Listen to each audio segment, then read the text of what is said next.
All right, hands off. Let's go.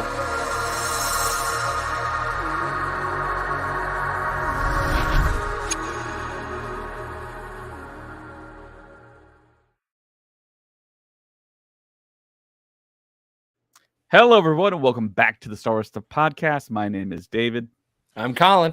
And I'm Josh. and this is where we are going to break down the first two parts of the Ahsoka series. On this show, we'll talk about all the Easter eggs we missed from the post show last night. Colin wasn't there, he's seen it, he's very enthusiastic about it, as you can Twice. tell. Let's The go. force is strong with him today. So let's get right into it. And I'm going to pull up the show. We're going to go, I think, 5 to 10 seconds by 10 seconds here. Red title crawl.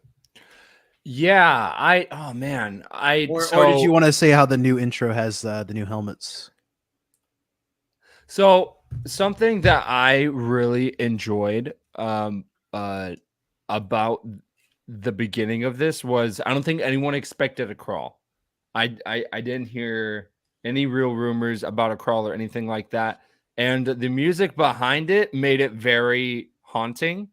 And then you have to remind yourself, this is Kevin Kiner. I loved his music through the first couple of seasons of Clone Wars and then Rebels, but then in Bad Batch and then in season 7 of the Clone Wars is when it gets very the music gets more serious, and you see that carried over in this and this first episode and this first opening crawl. Like it's so like, oh, okay, this is happening, this is where we're at in the Star Wars universe. And then also I think you guys said it on your thing yesterday, which was it does feel like it's from the 80s. Like it really does feel like comment. Yeah, it feels like it's a continuation, like directly from from Return of the Jedi. Like I wasn't expecting it, but I'm glad that we got a crawl again. Did you like the shine of the helmets? The new shine of the helmets? Yes, and in old episodes when they would do the shine of the helmets, they would shine blue on the people that were good, and then they would shine red on the people that were bad. But for this entire opening of the helmets, it was all red. Yeah, that is. It reminds me of the last season of the Clone Wars. Yes, yeah, of where they would have the of where they wouldn't have like the galaxy divided, like it would just be the classic, like just this is part 9, this is part 10, and then it would like. Have we confirmed that it's the same red? Could it be the orangey red? Are we really going Colin that deep orange? into that? Yeah, which we'll talk about that later. But the name Weaver is canon now in Star Wars, by the way. Just saying, I was pretty pumped about that. Well, all right, so and cool. fairies. Well, I mean, if you count the Ewok movie, and no, because he says fairy tales in this. Okay, Yeah. yeah. So we get the ship, the New Republic ship. We see the logos on the side. This is very reminiscent to the escaping ship, I believe, in The Empire Strikes Back from Hoth. But it looks a lot like we discussed on the post show, the sequel trilogy ships that we see, especially in the beginning of The Last Jedi, I believe. And the interior is so reminiscent of the Tantive 4 there. Well, the white interior. Then we see the protocol droid with I believe she has an English accent. And this actor right here, I believe that's the same actor from Aliens, right? He was one of the Marines. You know what? He did look familiar. Yeah. So this guy's pretty cocky here.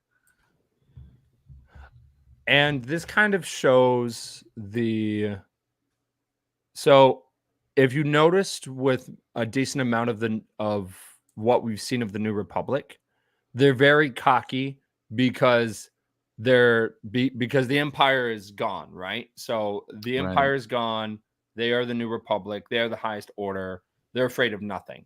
That is basically what their attitude has been throughout, of what we've seen in The Mandalorian and Book of Boba Fett, and then now and here. And this shot is super reminiscent of several movies that we've seen before. Yes. The Phantom Menace, when Obi-Wan and Qui-Gon enter the blockade ship, and also in Return of the Jedi, the shuttle Tidarian from Yep. Return of the Jedi, approaching the Death Star actually as well. So many Easter eggs. And we get a Mon Cal, Mon Cal New Republic, which is one of my favorite species. And then we get the shipboarding, and it's kind of the classic shuttlecraft that Sith use that we've seen before. And we get our first look at Baylan and Shin Hati. And they use a Jedi clearance code, and you hear the classic line, "Oh, it's an older code." So I thought that was pretty It still cool. checks out, guys. No problem. Certainly does. And the guy's still like, "You're no Jedi." The arrogance. It was. What do you know? So they are saying it's Drake from Aliens. Yeah. So Baylan shows him his identification, an orange-bladed lightsaber. Shin Hati goes off on them, and then here's the shot from the trailers and the commercials that we saw of them going through the ship and just dispatching New Republic workers. How every hallway scene now? Yeah. It's just like, all right, we're gonna start it out real good. Every hallway scene with a lightsaber, it's got to be just like Rogue One, guys.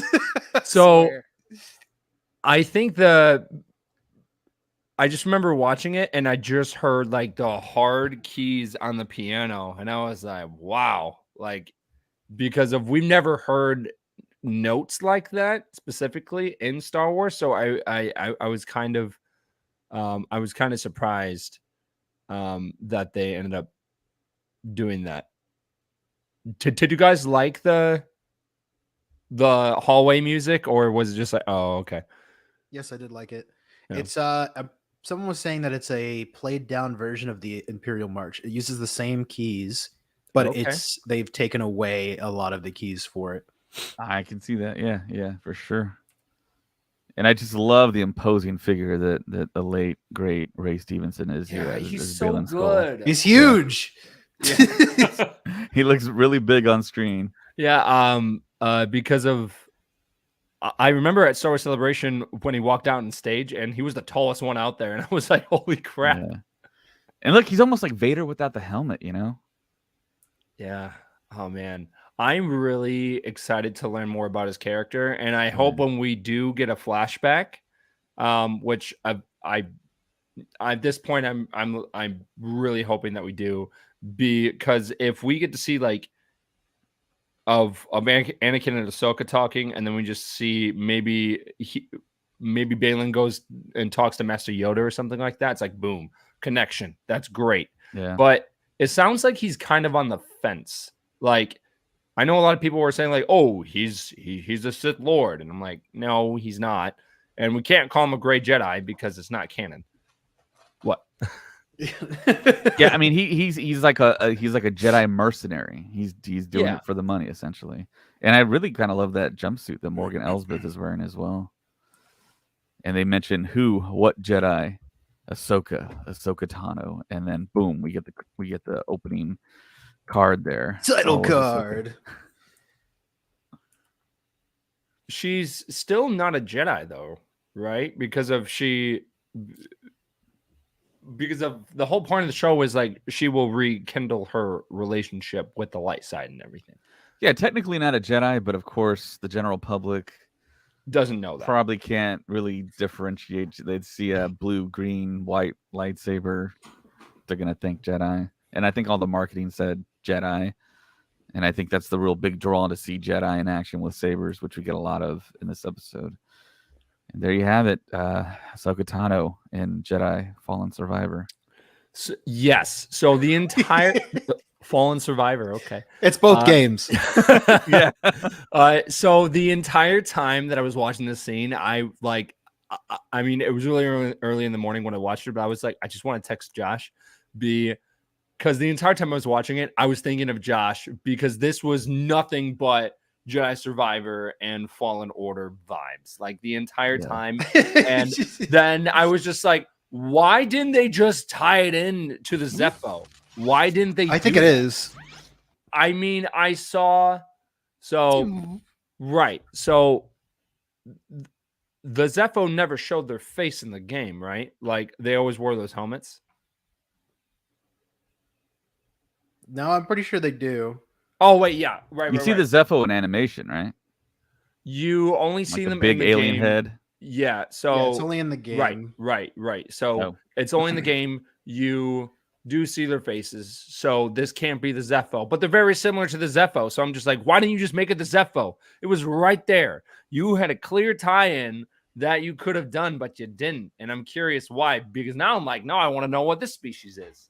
Speaking Like, of come on. tie-ins, here's the Indiana Jones sequence here. Yes, I got my Indiana Jones reference. Let's go. So yeah, you can see Ahsoka figuring out the puzzle. And there's 3 separate night witches here. So the number 3 is Right. important here. Right, because I didn't really think those were the Night Sisters, so I didn't really put 2 in because of they didn't really look like it. A cool theme that I really like. I'm about to go on a little bit of a tangent. Okay. Is that so? With the Mandalorian, we had the whole theme of it being a Western. This is Celtic. There's many Celtic runes and symbols in this that deal with Celtic mythology. Also, Balin's last name and his apprentice's last name are the wolves from Celtic mythology, the ones that chase the sun and the moon. And I was like, ooh, but yes, Dave Filoni also is obsessed with wolves. So Yes. I guess it does tie back in, but it's witchcraft, wizardry, fairies. They're talking all about this kind of stuff. And I'm like, ooh, this is a really cool side of the mystical stuff. It's not so much as space mystical. This is like wizard witches kind of witchcraft, but from a Celtic point of view. Yes. And I was Right. I really, really, really like that. And I've told the story many, many times that a random guy at a Comic-Con back in like 2004 ran into a pretty cool Aragorn cosplayer, and he was like, "Can I take a video of you?" He took a video of him. Years later, he discovered, oh my God, that was Dave Filoni. So Yeah. Filoni is a huge Lord of the Rings fan. He's made references that Ahsoka Tano is essentially Gandalf for Star Wars. Don't get me started, man. Because I was waiting the entire time for that one scene, and she didn't have the staff. She didn't have the staff, and I was like, "Come on, Yep, they changed come it up. on." No, It's right there. Okay, so these droids are pretty cool. I also loved the scene, and kind of going off of I mean, I'll get into that later because I think Josh and I are on the same page on it. But for the way that Ahsoka fights is great, but when she's talking or something, it doesn't feel like I love Rosario Dawson, but it just I don't feel like it's Clone Wars or Rebels Ahsoka. Like this is a totally different version, but she's not. I'm not getting the 100% like Ahsoka vibes. If that makes sense. Like, yeah, it makes sense. I mean, it's live action compared to animation, and the way Ah. she's acting isn't like a true The kind one of thing- parallel. The one thing I will say is I made a comment last night that I didn't like her acting in these first episodes because she doesn't even crack a smile until like the very end, and it's only a half smile, and she seems like very bored in every scene she does. okay, But she does that and smiles when she meets Grogu. She shows happy emotions when she Yeah. meets Grogu. And because people were saying, well, because of after Order 66, she's not very happy anymore. She's very depressed. I was like, okay, cool. But when she saw Grogu in live action, she was Yeah. happy. Here, I'm like, I'm still waiting to see it because I'm like, do something. I do feel like Ahsoka, like her characteristics were shown a lot in Mandalorian and Book of Boba Fett. But in this, which I'll talk about that explosion too, because I was blown away by that, no pun intended.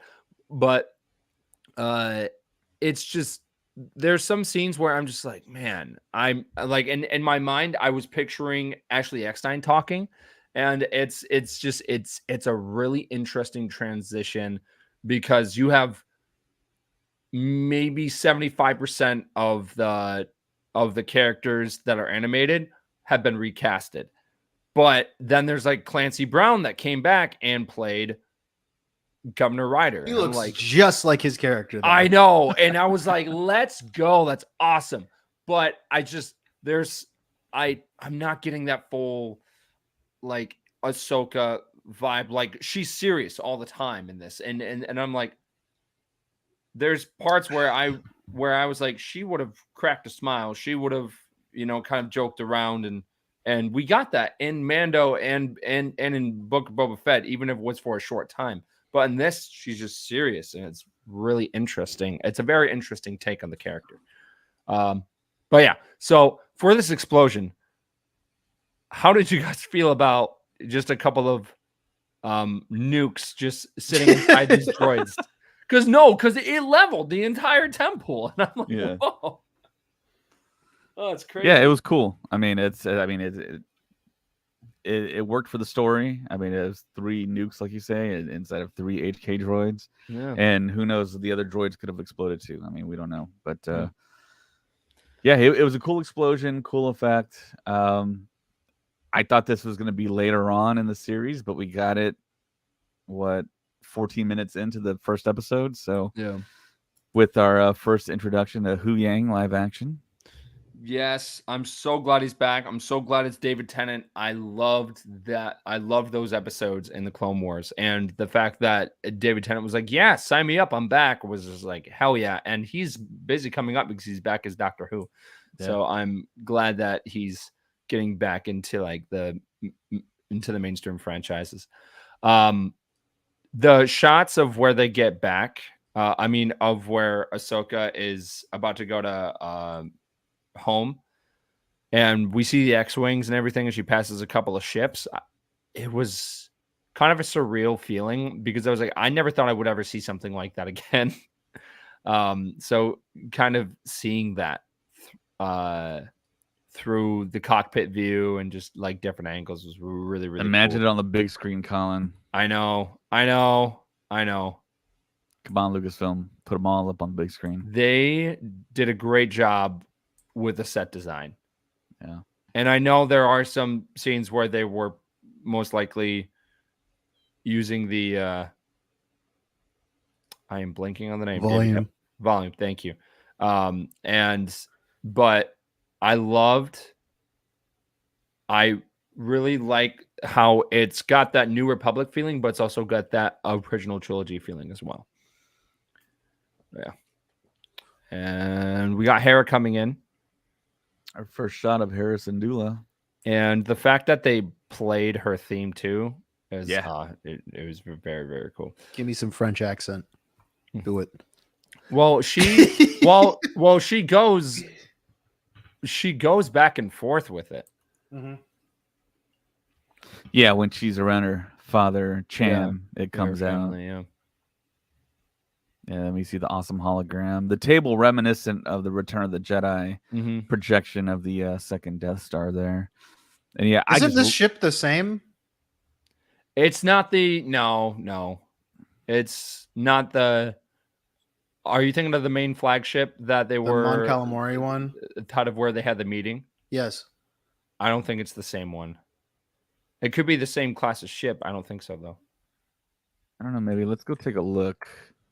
Go back. No. Are you sure? Wait. Positive? I'm pretty sure it is. Well, there were 2. There was the main one where Admiral Akbar was on. What? That is a ship. Oh, okay. Yes. Let's go.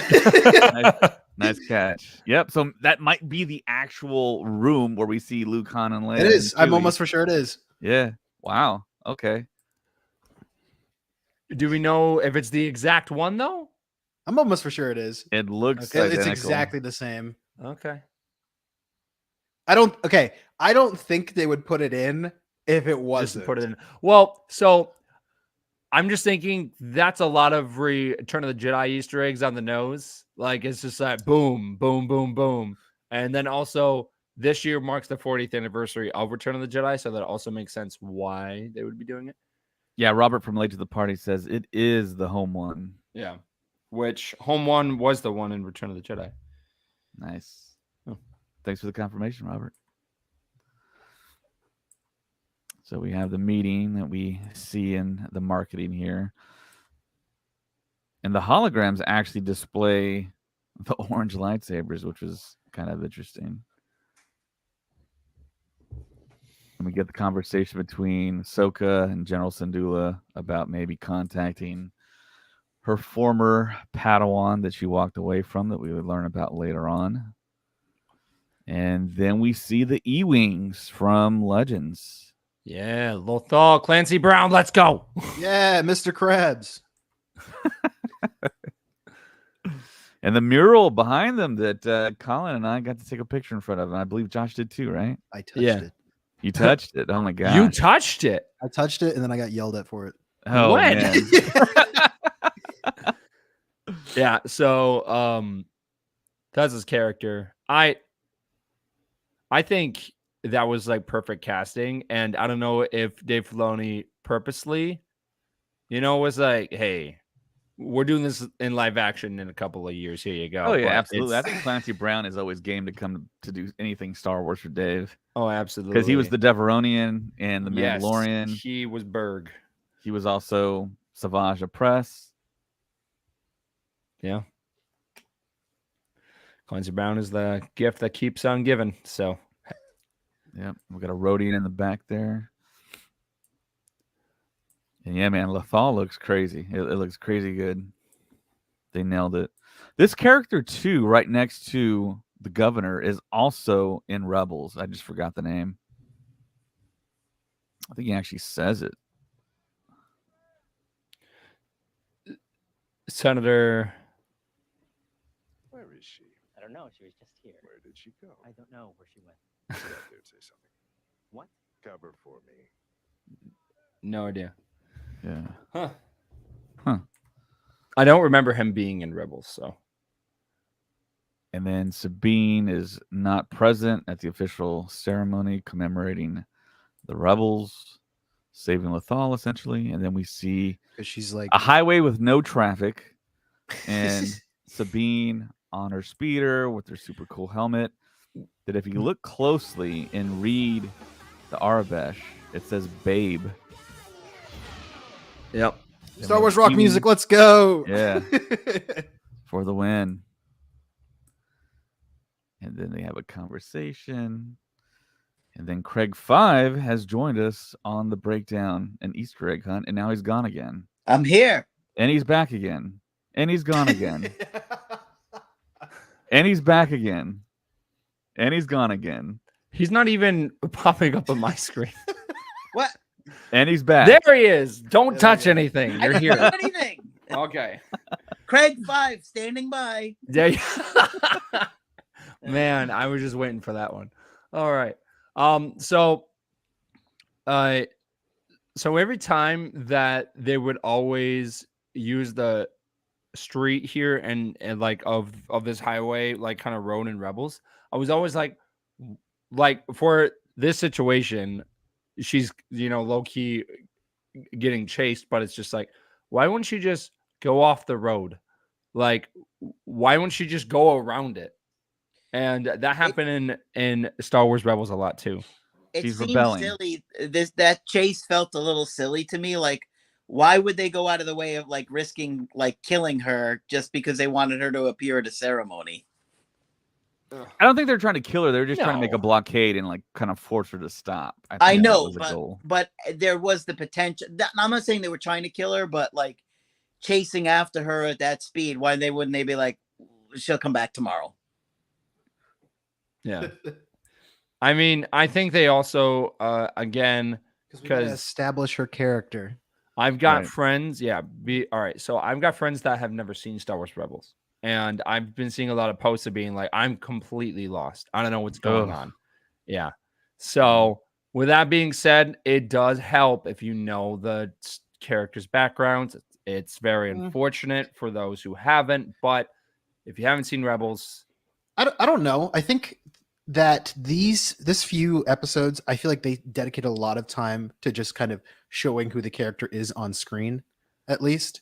Yeah. Because like we know who Sabine is and we know how she interacts with people, but the average audience doesn't know that, and that's what I feel like this whole scene is dedicated to. It's like she didn't show up, she doesn't listen, like she's her own kind of person, and they show that like got like this badass speeder. She's got like her cool biker gear. They're trying to like basically it's like the police being like, all right, you need us to pull over. She's like, no, I'm gonna slide underneath that. So I feel like that whole scene is just dedicated to trying to get the average viewer who doesn't know who Sabine is to understand like where she lies. If you haven't seen it. I could see where you're coming from, and that you're probably right. It just seems like they could have went about it in a slightly different way. Like not showing up for a ceremony seems like a little bit. It doesn't line up for me. Yeah. You know what I mean? It's like you're not showing up for a ceremony. It's just a weird thing. Like you're not. It's not like a court date or something. Yeah, no, I feel you on that. Yeah. So what I was talking about earlier with the other character next to the governor, Robert from Late to the Party points out is Jai Kell from Rebels. He's a senator now. That's the guy. And he says Rufio from Hook voiced Jai Kell in Rebels, Dante Basco. Yeah, because I believe he's the guy that was escorting Mon Mothma in the later seasons when we first like see her appear in Rebels. And Maka is here, one of our awesome patrons. What's up, Maka? Cool. Yeah. And I know. So I think Josh has a very strong feeling about the Lothcats because It's so good. Yeah. It's so good. So, and we've seen them live action 3 times now, right? Because we've seen them in Mandalorian season 1. Yep, and then we saw it over at Black Spire Outpost, and then here. Yeah, and it's the most complex animatronic that Lucasfilm has created. It's practical effects, which I like, and you can tell it was too. And I was just like, "This is great." Yeah, it looks great. Looks, yeah. I agree. Yeah. It looked like a real animal. Yeah, and they play her theme right there, which is pretty cool.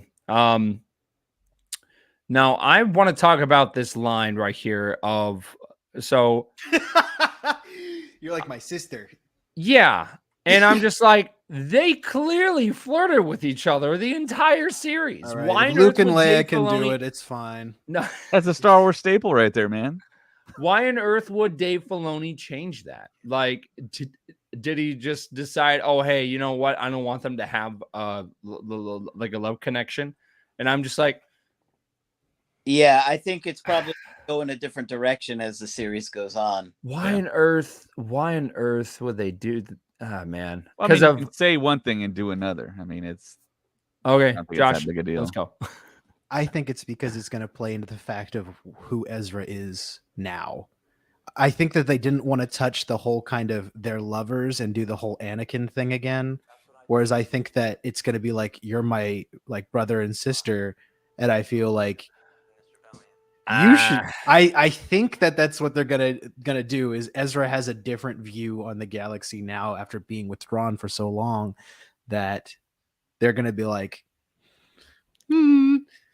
that's an opinion I'll leave for a little bit later. But yeah, okay. It's a big one. I know you're very strong on your theory of him of Ezra being the Inquisitor, and I don't think that's it. I really don't think that's going to happen just because of the fact that if Thrawn is stuck somewhere, I think Ezra would be too. I don't think he would come back. I don't necessarily think it's Ezra, but I definitely think it's someone important. It's a reveal. You did think that he was. Oh, I did. I didn't. Okay. I didn't know that he was like that. The new Inquisitor guy was just going to be like, boom, there he is. I was like, whoa. And I think it's coming to a point where, like, if you're going to put him in promotional art and also have his helmet in that like opening thing, I think it's going to be some big reveal for him. You think it's going to be a reveal? No, I think the opposite. I think he's going to be the first one to go. Okay. All right. Craig, why? Because I don't think they're going to kill off Balin or the girl, so they need somebody to die. Okay. That's fair. Well, yeah, because if they don't kill off Balin going forward, I'm curious of what's going to happen with this character. Because I know that I'm already in love with this character. I think his character is great. But unfortunately, Ray passed away. He passed away. Yeah. So I'm really curious of what's going to happen with his character going forward. But for the Inquisitor Marak, I don't think it's going to be. I mean, if it was going to be like a big reveal, who do you think it would be? Like, ooh, they pulled Kanan out of the World Between Worlds, and now it's Freddie Prinze Jr. live action. That's a good theory, Colin. Okay. Okay, well, if I end up being right, I just want to note that I was being sarcastic, but all right. I was going to point out that if you look closely here, that display device, it's the same device that Qui-Gon had in the Phantom Menace. Yes. And there's another reference to Qui-Gon, and we'll get to that later. Is there a Schick razor that I missed? No, everyone can get stabbed in the chest, but him. Yeah. Oh, Oh boy. that I will say that frustrated me. Like, come on! Like now, everybody's just getting stabbed with lightsabers and surviving. Like it just seems. Kylo, Reva, Sabine, like the list goes on and on and on.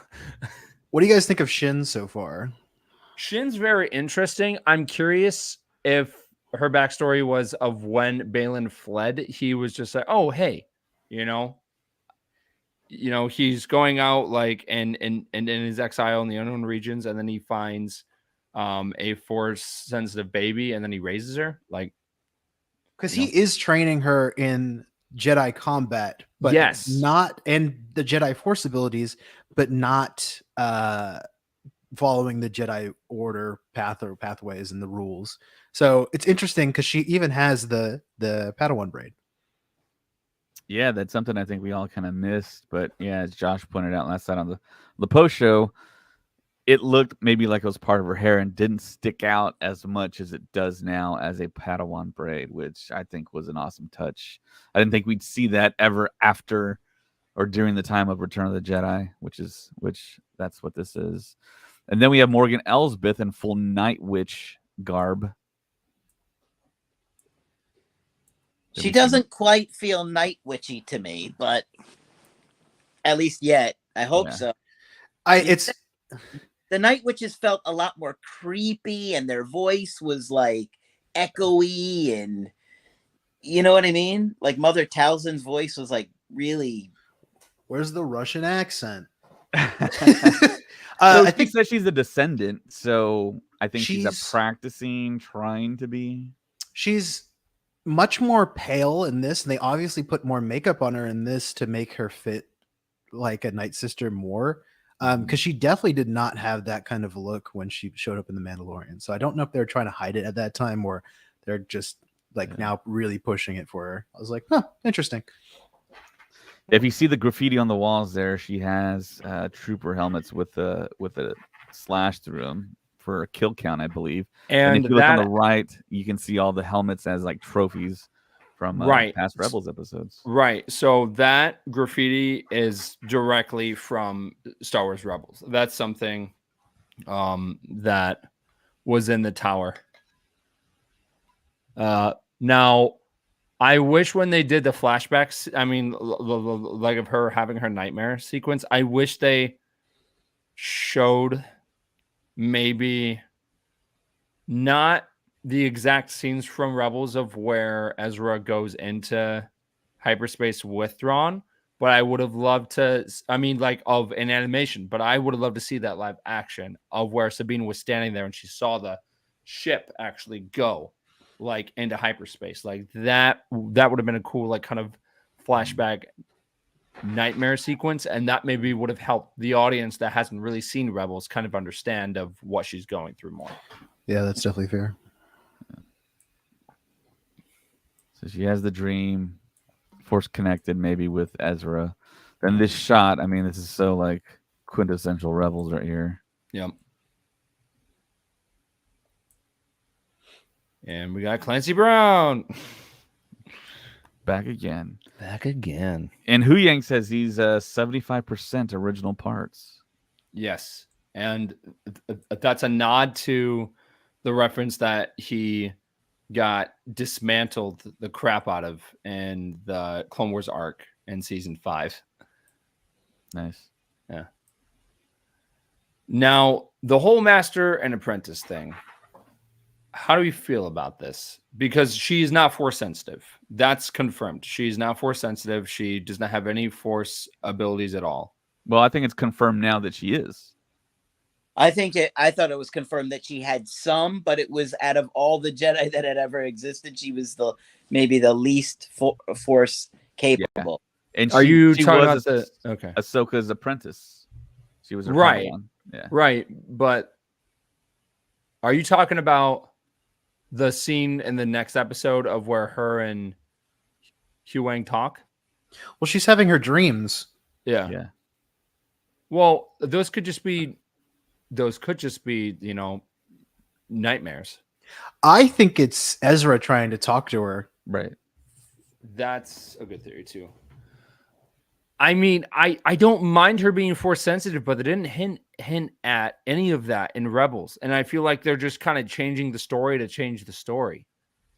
But I believe they did, though. I mean, she was pretty skilled with the darksaber. I mean, when you're that skilled with the blade, I mean, it's like, come on, you gotta kind of have something. Well, remember the force. And look at this. Look at this. Robert says Kanan said in Rebels that everyone has force sensitivity, just some are more closed off than others. He was referring to Sabine when he mentioned it. So there you go. And I think also, that's one of those things that just flew over everyone's head, essentially. What'd you say, Craig? the force resides in all living beings. So, it seems like it would be something that you could at least train yourself to get better at. Right. So maybe she's not very sensitive, but has some. Right. I don't know. I mean, it's just, to me, like, yes, she was good with the lightsaber, but so was General Grievous, but he was not force sensitive. Like, it's Yeah, but he had a mechanical. He had help.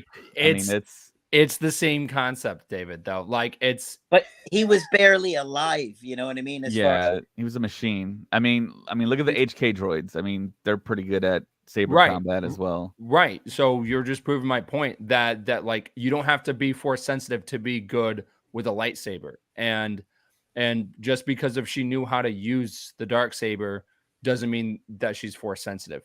But even besides all of that is moot because it's already stated that she was Ahsoka's apprentice. So, I mean, right. I don't know. All right. Yeah.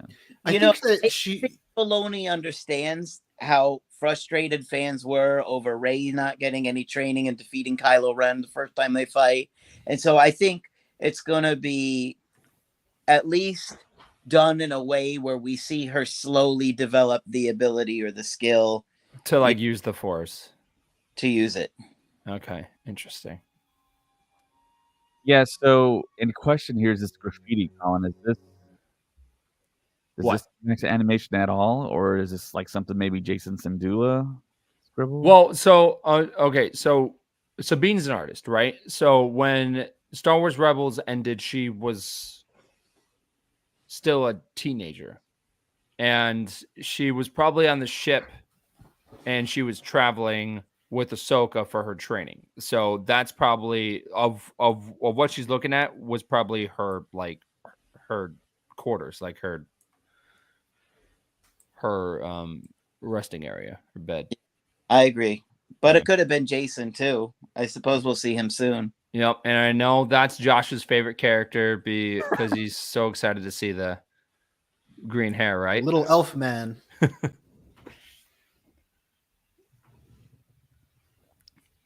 Except I don't think we'll get the green hair, which is unfortunate. Thanks, Lego. Uh, But yeah, they're having the whole conversation about the map and the temple, and Ahsoka believes that Sabine could crack the code of the map. Which, I mean, if she would have just played with it a little bit, maybe she could have cracked it herself. It didn't seem like you had to twist it a whole lot, but The rule of three. yeah, you get the shot where we get to see Hu Yang talk about sabers, which is his speciality. And he talks about Balin's specific saber. And he remembers in the past 500 years, the only student to make this type of saber was Balin Skull, and he calls him out. But he doesn't recognize Shin Hati's. And he does remark that this is the way he trained Padawans. The girl is young. Right. oh well, no. I mean, I think the preference about the 500 years thing was towards Balin's, not hers. Yeah, Well, that's also, Shin's saber could have been passed down to her as well, and he could have identified it. that's true. That's true. But she probably just built it, or he helped her build it, or something. Right. Yeah. Typical like Jedi type training. Yeah. As the great pirate once said, Hondo Onaka, I smell profit, because I guarantee you they're already getting ready to make those lightsabers for Galaxy's Edge, which I know Josh will be first in line. But yeah, and then the shot of where you see her on the speeder, she's gone away, and you see the probe droid. That's a callback to the Phantom Menace with Darth Maul. Yeah, and it reminded. and Yep. yeah, and the probe droid actually makes the same sound as the probe droid from the Phantom Menace. And I believe it's actually shot for shot too. Yeah, Is it? it felt identical. Yeah. One, too. Yeah. And I think this scene right here, the Loth cat, is CGI. Yes. I'm pretty sure it's a real cat, and then they just put a costume on it. That's pretty good. It looked great though. Yeah. And there's a bank projector she's using. A bank projector? Yeah, the projector you can buy to like project films on your screen. Oh, okay. I was like, what? Yeah, I was making a joke. Just went over in Irvin's head. But yeah, she figures it out. And Hera's here, hologram form. And we get the Anakin name drop. Yeah, and I thought that's when we were gonna get a flashback, man. I was like, I leaned so far in my chair, I almost fell out of it. I didn't think they would go that hard in the first episode. I was the only have been nice, but I don't think we're gonna get that until like halfway. the Dave Filoni episode, which is episode 5, is Yeah, that's what I'm thinking. So here's the thing that I'm afraid of, is that the main thing that people will take away from this is the Clone Wars flashback scene that we're probably going to end up getting. Because once everyone sees Ahsoka and Anakin and possibly Obi-Wan Kenobi and Captain Rex together, everyone will officially be campaigning for a Clone Wars live action, type show. I guarantee you that's what's going to happen. And I do, as much as I want that, I don't want that to be the main takeaway from the show, just because of this is building up to a larger story, which is Thrawn returning and them just kind of going through the of them kind of getting ready for that big Dave Filoni Avengers type film. It's the Celtic symbol. Yep. And she figures out the Rubik's Cube. The puzzle box. When I was watching this with Brooke yesterday, she was like, "Wow, it is Treasure Planet." So yeah. Yeah. There's a reference there. And an HK droid appears. Another one appears. And then Sabrine grabs. I was really surprised that she just didn't get a jetpack and glide down. I thought that was going to happen. And Yeah. I'm going to say something on the behalf of Brooke, because she really wanted me to talk about this, was that Sabine is a Mandalorian, right? So why didn't she, you know, her armor and her weapons are her religion. And I told her that Sabine's life is completely different than what it used to be. And when she went under the training of Ahsoka, maybe some of that went out the door. But I think her being on this journey, I think she'll get back into really being a Mandalorian, because she's been on Lothal the entire time because she made a promise to Ezra to protect it. And I don't think her like Mandalorian ways are like, 100% there like they used to be. Would you think that she's been there for so long that she's kind of like, Peace. it's been so peaceful? It's like, I Yeah. don't really need to use my armor. This is the first action I've had in years. It's like, Yeah. I was sent here to protect it, and I did for a while, but then now it's just all just full of peace. I'm like, Yep. that's what I think it is. Yeah, I think the same thing, but I wasn't surprised that she didn't really go and grab her armor. And I also had the same mindset of, I mean, I was upset at first, but I had the same mindset when we saw Boba Fett get his ass handed to him by Black Chrysanthemum. And then in Book of Boba Fett, and then he comes down wearing a bathrobe, and I'm like, come on, man, your armor was right there. What are you doing? But with this, I wasn't surprised that she went and grabbed the saber first, because she had her training with Ahsoka. So her mindset is more of a Jedi now, probably more than of a Mandalorian. And we kind of see that, slowly change at the end of the second episode, which we'll get to. But yeah, so this fight on a scale from 1 to 10. Before that, though, this shot right here, she looks a lot like Elizabeth Olsen. She does. I just realized that. But yeah, 1 to 10 on the fight, Colin. I thought it was maybe like a 5. 6. Yeah. Oh, a 6. Okay. Yeah, it wasn't great. Yeah. Her getting stabbed made me laugh. I mean, as soon as it happened, I was like, we all knew. I guarantee you, everyone knew that. Oh, hey, she's in all the other trailers. Yes. And she has short hair. Yeah. But it could have been a flashback. No, I mean, there's no way. There's no way that Dave Filoni would kill this character right off the bat. Hera, Ahsoka, Sabine, all these characters are like Dave Filoni's babies right now. So, Killing. Ooh. yeah. I just don't think that, I really don't think that Dave Filoni would go and give a character a send-off like that. I think it would be more an honorable way. Hear me out. What would have been better, in my opinion, is if she got just her arm cut her chopped hand off. off, hand cut off, because then she could have been just like Anakin, and then she gets to be taught just by Ahsoka. And I was like, that would have been a cooler thing, in my opinion. Yeah, but I don't think Dave Filoni wanted to spend a whole episode of her being like, "Oh, my hand's gone," and they're like, "All right, here you go," and then she has to go through like the whole process. I don't know. Yeah, I could see that being the case. and but of course, I do like that idea. Sorry, go ahead. Yeah, memorializing Ray Stevenson, the late great, for our friend Ray.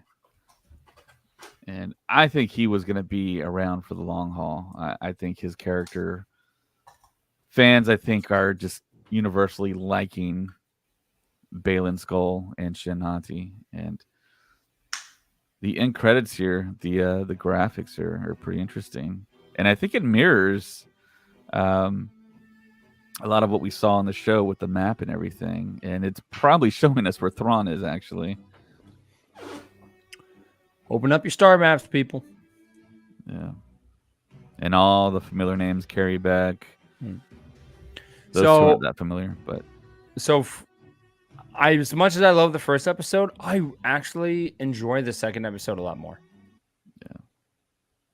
And I think it was because we weren't in that kind of moment of where this is Star Wars Rebels season 5. This is what's happening. Here you go. Like I feel like the plot thickened. I feel like we got to learn more about the characters that we actually don't know, like more about them. and we got more time with Morgan. We got more time with Shin and Balin, and even the mysterious Sith Inquisitor Marok. So I think diving into more of their stories is a really good way to go because Ahsoka and Hera's and Sabine's are established. So I just as much as I love seeing the like of these old characters return, I want to learn more about the new characters. Yeah, for sure. And we see a Star Wars hospital. And just like we figured, Sabine was going to live through that stab. She's wearing pajamas. That will soon be a Galaxy's Edge. Probably. Awesome. Yeah. Soon on Craig Five's body. There's the medical droid that we first saw in Empire Strikes Back. Yep. He's been around for a while. Mm-hmm. Though, listen, if I'd rather get maybe a new droid taking care of me, not one that's like 50 years. I've been like, They are really you said, sure if you it know ain't what you're broke, doing? don't fix it, and just Yeah. left it. He's been around for a long time, this droid.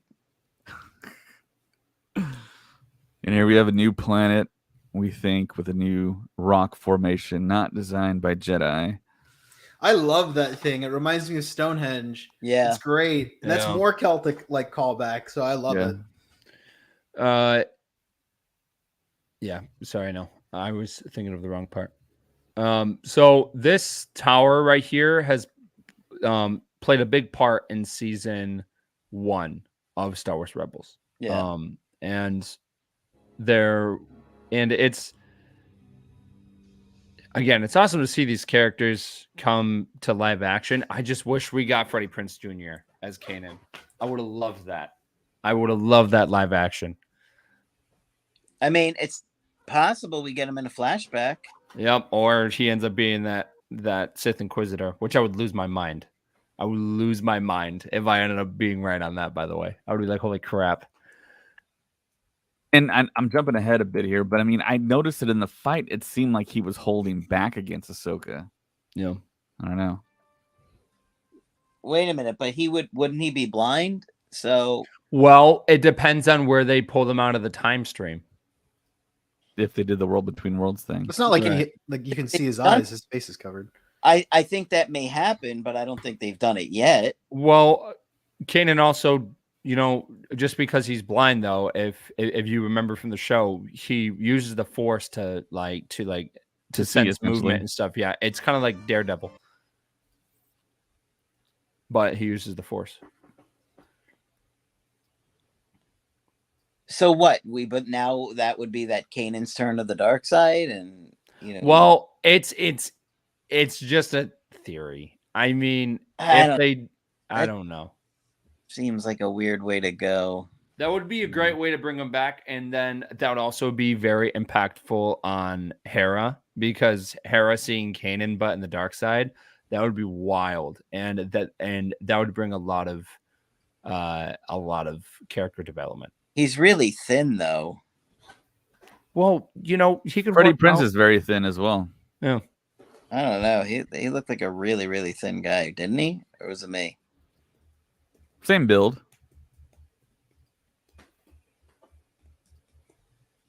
Yeah. And if he does come back, it's like, okay, this is really season 5 of Star Wars Rebels. Wasn't Freddie Prinze kind of talking bad about Star Wars not that long ago? Yeah, so that's why I'm just kind of saying that with like a grain of salt. I would be very, He was like, Yeah. I mean, could have been a diversion. I mean, Yeah. you never know. I hate Star Wars. So Back on set, I'll be right there. so we just saw her use some of the Night Sister magic. Yeah. For the first time in live action. We've never seen that live action before. We've seen it a bunch in Survivor and Fallen Order and in the Clone Wars and Rebels, but we never saw it live action before. And it was just a small flame, but that's still pretty cool. Yeah. This is pretty cool too. And the planet as well of the area, Paradia. This has never been mentioned in Star Wars ever. This was the The first planet they're time- on. No. See something. Not the planet they're on. The like area where Grand Admiral Thrawn is. Okay. It's a whole different galaxy. We thought like Outer Rim side. No, this is a whole nother galaxy, which completely surprised me. Right. Yeah. So I'm curious if maybe that's just another word for the world between worlds, just because of you see kind of like the circle around that galaxy. Mhm. It looks like the portal from when Ezra entered the world between worlds in Star Wars Rebels. Yes, and also in Rebels, you see the wolves running in that circle. In this, you see Purgle actually going around. So I think Paradia is just another word for world between worlds. Maybe I'm wrong. Maybe there is another galaxy, and then we have to have another, And then Thrawn comes back and he's like, "Guys, I've seen things you don't want to see. Okay, these How funny people." would it be if Thrawn wasn't evil, but Ezra was? Well, we see Thrawn walking into the. Oh man, yeah, no, I mean, from the Flip-flop. trailers, it's great. I was so excited to see Thrawn, but seeing him just fully talk again is going to be wild. If you have you guys ever watched the show the Witcher? Yes. I have Okay, not. so he plays the actor. He plays like one of the antagonists in the show, and the entire time in season 3 of this past season, I was just like, Thrawn. That's Thrawn right there. This is so cool. So I can't wait to see him come back as actual Thrawn in the show. Yeah, and Thrawn's really not a bad guy or a good guy. He's kind of in between. We always reference that whole thing. He's in the Empire for His main thing people. was that he was trying to save his His species, people, Yeah. the Chiss. and that he knew that the best way to do that would be to join the Empire. Yeah. And I'm wondering if he comes back and is like, "Yeah, I saw these guys. They're all organic and they can't be affected by the Force. Let's get out of here right now." And then we have like a whole like Yuzong Vong reference.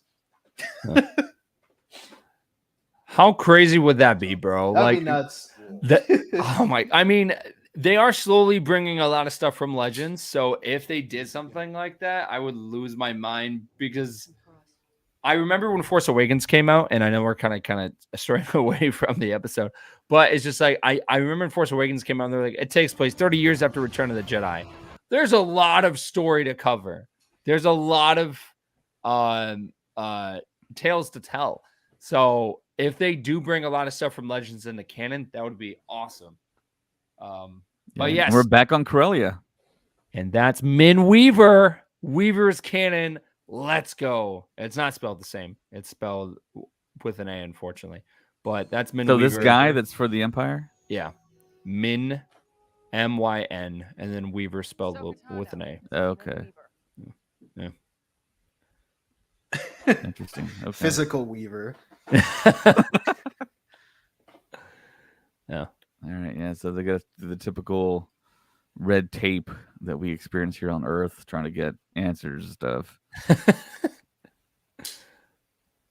Yeah. I also like the investigative kind of angle that they're going on with the show too, where it's not just like, they know everything, like they're trying to figure everything out. And it kind of calls back to Attack of the Clones when Obi-Wan was, investigating about Kamino and all that. Yeah. Yeah. And here Sabine is all healed up. No robo tummy for her.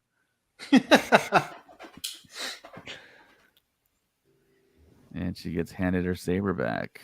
Yeah. There you go. Ezra's old green lightsaber. And then, of course, the guy says it's restricted access.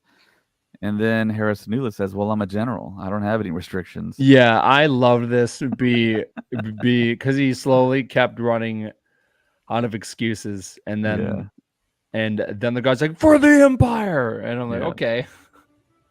And then they notice a hyper drive that's massive for a superstar destroyer. Yeah. Stop that ship. That's an order. Yep, boom. All right. Yeah.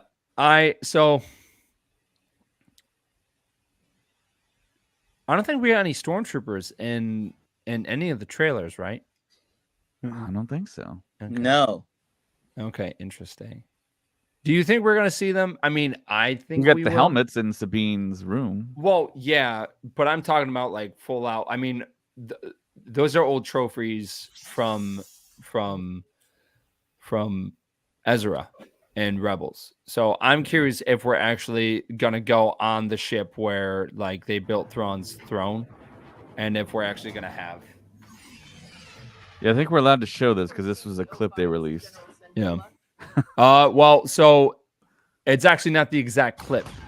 They actually spaced it out because it was her talking to Chopper the entire time in the trailer, but it's a lot longer in here. So they took some things out. Yeah, this we're allowed to show, right? Mm. Yeah, they dropped this clip. Okay. What did you guys think of this fight? It was awesome. I loved it. It was good. We saw a picture of the guy underneath the mask online, and it was a stunt double. Yeah. Which we don't know who it was, but I'm curious if they're actually ever going to show his face. If it's first Ezra or Kanan introduction- or anyone. Yeah, first introduction of Chopper in live action. That's not true. Well, I mean, in action. I mean, we saw it in Rogue One, but I don't really count that. But that was live action. We like saw him roll across the screen. Yeah, I mean, someone could David. just shoved him. David, Here he's actually emoting. he was emoting. He was rolling across the screen and whoa, over the base on Yavin for like 5 seconds. And you also see the ghost in Rebels too. Let's not fight.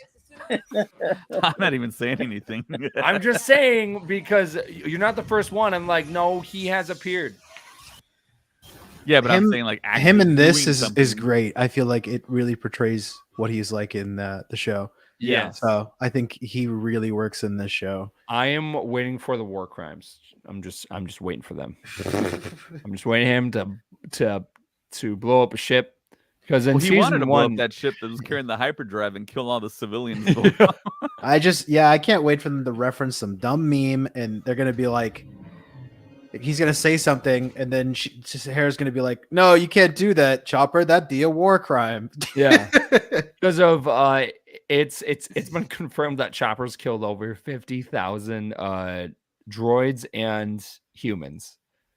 Like, I mean, of like different species. That's been confirmed. So it's just like, holy crap, man. And now she has a Purgle on her pauldron. It's been like repainted like 4 times now. She's an autist. This is true. And she does the ceremonial vibro blade. I love haircut. Mulan.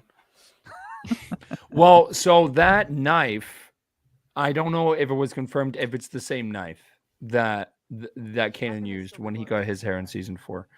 Oh, look at that. You can see Chopper's dish rotating on his head. That's kind of cool. I will I don't remember, Josh, if you were with us, but on Star Wars Day of this past year, we were going to Rise of the Resistance, and there was a couple of people that were dressed up as Rebels characters, and there was this guy that was wearing like a Chopper shirt, and he like sewed in these fake arms, and then he was wearing I know who you're talking about. he was wearing a bucket hat, and he was wearing like the dish on top of his head, and then our other friend Craig was like, "Oh, look, it's Chopper," and the guy turned around, didn't miss a beat, and was like, "Whoa, whoa, whoa, whoa, whoa, whoa, whoa, whoa," and we were just like, "Okay." And then this is directly out of the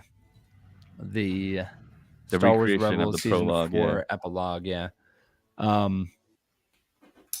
Except we don't get the scene with her having the staff. It really upsets me, because why on earth would they not have her have the staff? Like, just explain it later.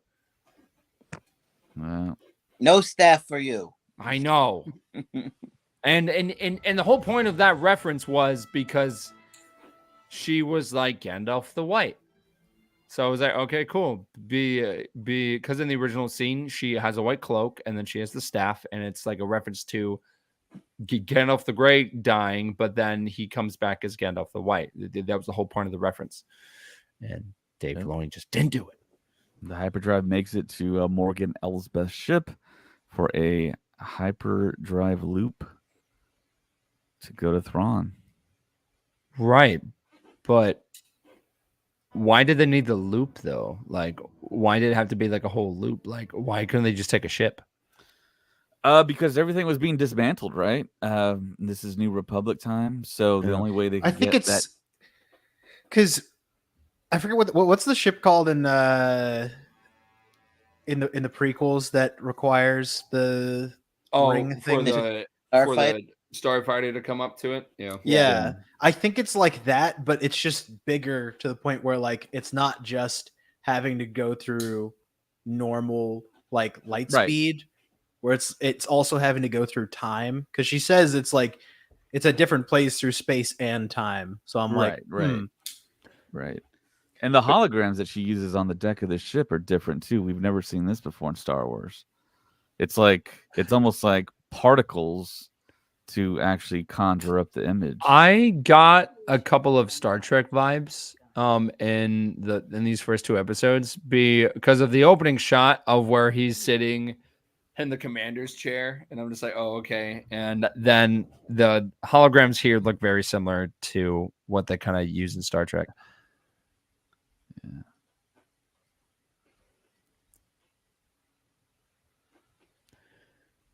See, I don't think he's evil.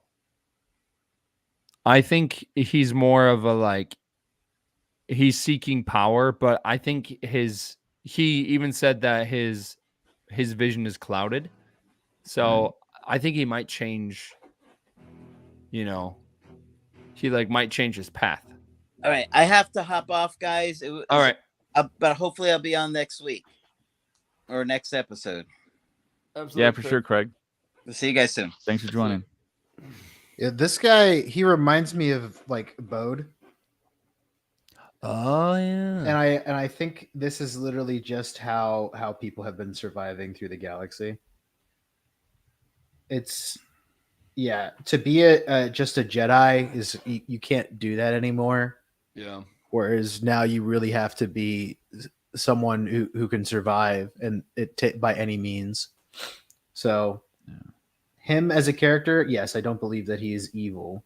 However, I do believe that he'll do anything to survive. I'm excited and for the upcoming episodes, and of seeing the Purgle is going to be very interesting, and I think that might be when they first kind of get to where the protagonist and the antagonist like are all trying to go. I think that's where that shot comes in. But seeing Thrawn is definitely going to be a highlight. I'm going to flip out when that happens. Just because of the fact that they got the original actor to come back and voice him. I mean, to actually like play him in live action is going to be so cool. And I just remember, Hey, Ashley.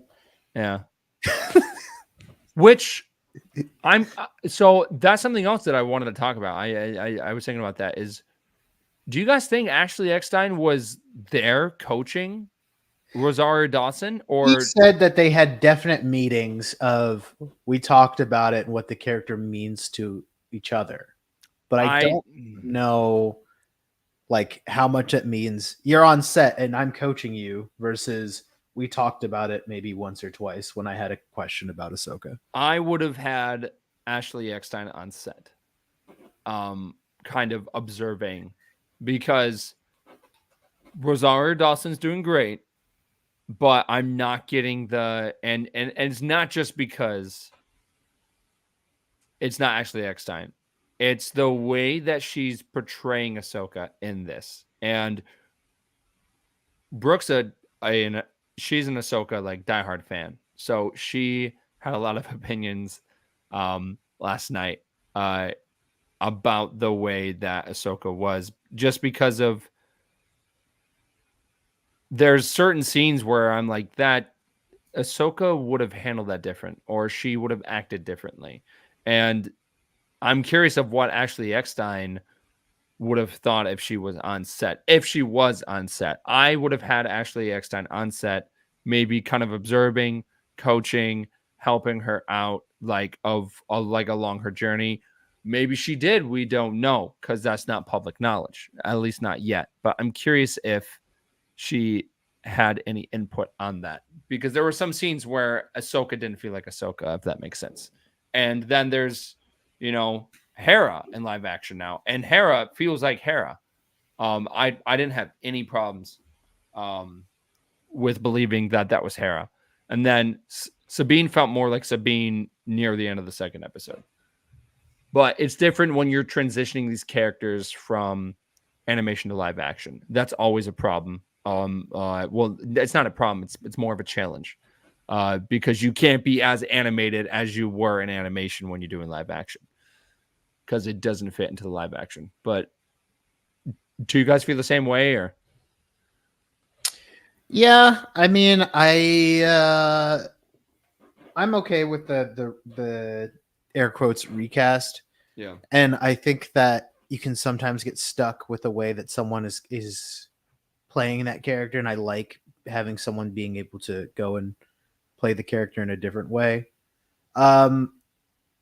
I just don't know if it works for this character at the moment, as I have not seen anything from Rosario Dawson in this show specifically that makes me go, yeah, that's Ahsoka. Yeah. I think we'll get that later on. I think we'll all feel that when we get that Clone Wars, flashback scene, most likely. I mean, I'm counting on it, and even having the trailer that came out, like the teaser trailer where Anakin was talking to a young Ahsoka, it was just like, okay, that scene's definitely happening. But it's just like, I think that's definitely gonna feel like, oh, this is, classic Ahsoka, Clone Wars, Rebels, like this is it right here.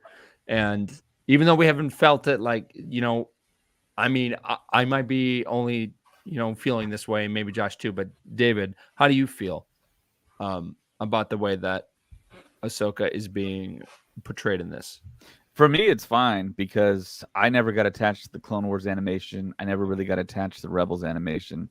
So okay. A lot of what I've seen of Ahsoka is in live action with Rosario Dawson playing her. So this is just a continuation of that. So none of that stuff really bugs me. But I know for a certain generation, certain fan group, it might be tough to see Ahsoka on screen because you guys have lived with it for decades now. Yeah. So you're kind of basing the character thinking you're going to see that when it's someone totally different. I will always remember when Ahsoka appeared in live action in The Mandalorian, and we all suspected it was going to be Rosario Dawson, but I just had hopes that it was going to be Ashley Eckstein. I really did. The fans casted her. To be fair, yes, this is a fan thing. Yes, I know, but I think not hearing Ashley's voice still throws me off. And and it definitely would have been a challenge, but if they did to where they had Ray Park appear in Solo as Darth Maul, but then they put Sam Witwer's voice over him, I was like, if they did that, I think I would be like, oh my gosh, like, wow, it's Ahsoka. But I'm still getting used to Rosario Dawson being Ahsoka, even though it's been over 3 years now. It's just something that I'm still getting used to. I don't know if it's me just getting used to it. It's just the way she's being portrayed at the moment. Yeah. I think I brought it up before, is that even with us loving this character, I think the disconnect is that it is being played so differently. I think it is directed that way that there's a disconnect, because the Ahsoka that we've seen is much more lively, much more passionate, and then we have Order 66 happen, and she gets really sad. But then the next time we see her, that's like towards live action, not Rebels, is she's stoic, but she's very happy with seeing Grogu. Like Right. you see that, Yeah. but in this, she cracks a smile maybe twice. She's very like leans on the wall, just looks like she just doesn't care about being. Yeah. And it's one of those things that I'm like, how do we get people who have never really connected with this character to see the same kind of passion that we had for so long for this character? Yeah. I'm going to see a lot of people say, like, I just don't get it. I'm like, that's completely fair. If this was the only portrayal of Ahsoka that you ever saw, I can 100% understand why you would not care. I will say it's very interesting that she is acting not very different, but she's acting different than what we got in The Mandalorian and Book of Boba Fett. And because of in those 2 episodes of live action, she was, to me, felt like she had more positive, happy energy. And in this, she's very stone cold. And she cracks a smile here and there. But it's not as, I don't know. It's something that I'm going to have to get used to.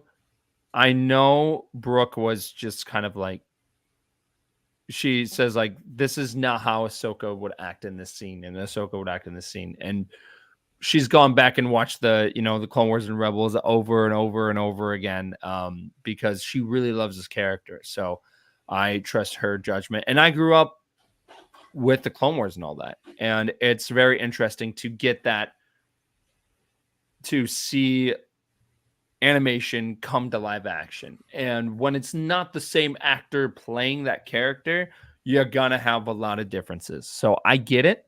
It's just something I'm going to have to get used to. Yeah. But overall, I'm excited to see of where the show goes, and the fact that we're just getting more Star Wars is great. Well, there you go. All right. Well, I think that's it for our episode 1 and 2 breakdown. We want to definitely recognize our awesome patrons. I know Liam just finished watching episode 2 before he jumped on to watch us. So awesome to have you on the podcast here, Liam. Also, it looks like there's another comment that just came in late to the party. Says, a heads up, I posted the clip on Twitter from Rebels where Kanan talks about Sabine blocking her force abilities due to her conflict with her Mandalorian side. So that's interesting. A lot of people are kind of missing that. I think that's interesting. So yeah, thanks so much, Liam. And I do want to recognize all of our awesome patrons. On the purple tier, we have Chris Simpson, Kevin Leininger, Deb McCaffrey, Drew Peters, Zach Netzel. On the red tier, we have Fenwer526, Maya Morris.